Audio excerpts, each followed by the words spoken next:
Eddie Paskal, Raiders.com. We're here at Lucas Oil Stadium with General Manager Mike Mayock. And Mike, you had your press conference with the national media this morning. You went from there, you did ESPN, Sirius, talked with the locals. Do you have any gas left in the tank? Well, not after you made me walk all the way over here to sit in the friggin' chairs here when we could have done in 20 minutes to go over there, Eddie. Well, that's Marcus. That's Marcus. You got to bring that up with him, the creator, the artiste, and I'm just a muse. What's a muse? Huh? You know, someone who inspires. I know what a muse is. In all seriousness, Mike, you come from so many years being in the broadcast booth here. Now you're in the team suite.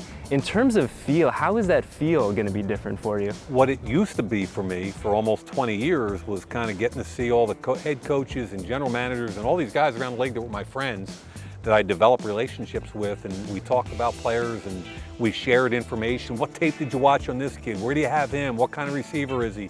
And now it's a little bit different, you know, and obviously I'm in a different position.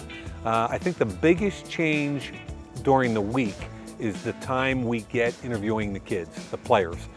We had 2 interviews last night. We're gonna have 8 more tonight, 60 overall. And I think you do a better job evaluating when you kind of figure out what makes the kid tick.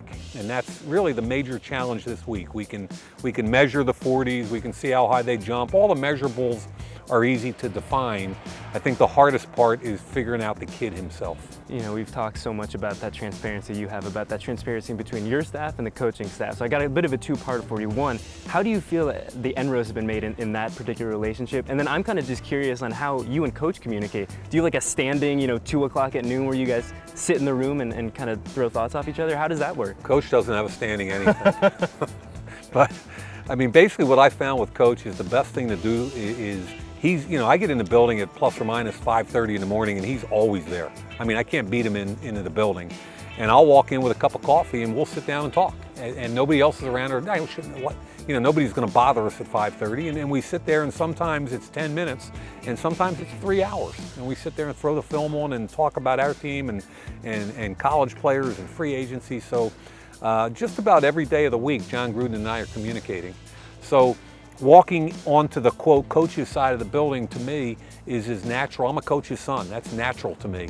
And I think it just kind of opens up the whole building. John's over on our side. We're arguing about players. We have free agency meetings where me and part of my staff is in there. We have draft meetings where the entire coaching staff comes in. Jon came in and presented to our coaching staff what his offensive philosophies are. Had Paul Gunther in with the defensive staff. So I couldn't be more excited about the level of communication and transparency between the 2 staffs. You mentioned it a little bit earlier about the interview portion of this. How important, how vital are those interviews to really get a more clear idea of a picture of what a guy's made up, a prospect coming into this situation? I think the better you get to know what makes a kid tick, the better you do evaluating. And I think one of the advantages we have is Jon Gruden, because when kids walk into the room and they see Chucky sitting there, it's like they almost forget all the stuff their agents have ingrained in them about their pre-programmed answer. And John's pretty good at chirping and getting in their grill a little bit and challenging them. And so I think having Jon Gruden on staff and being the head guy really helps us in the interview process. What do you think the hardest position to evaluate is?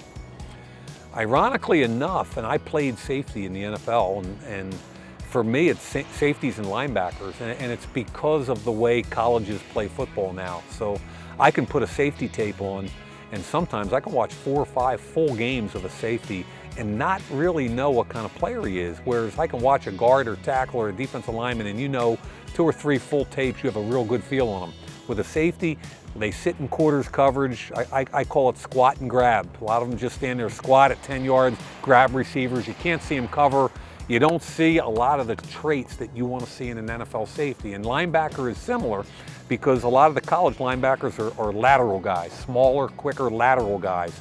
In the NFL, you still have to come downhill and take on. So you can't knock a kid for being coached a different way than you're going to coach him in the NFL. So the evaluation process is a little different today than it was even 5, 6, 8 years ago. So I appreciate your time. We'll get you out here on this, Mike. You've been here in Indy for years and years. Yep. Do you have a go-to? So we're big St. Elmo's guys. We love the shrimp cocktail. Do you have a restaurant that is at the top of the to-do list for Mike Mayock here?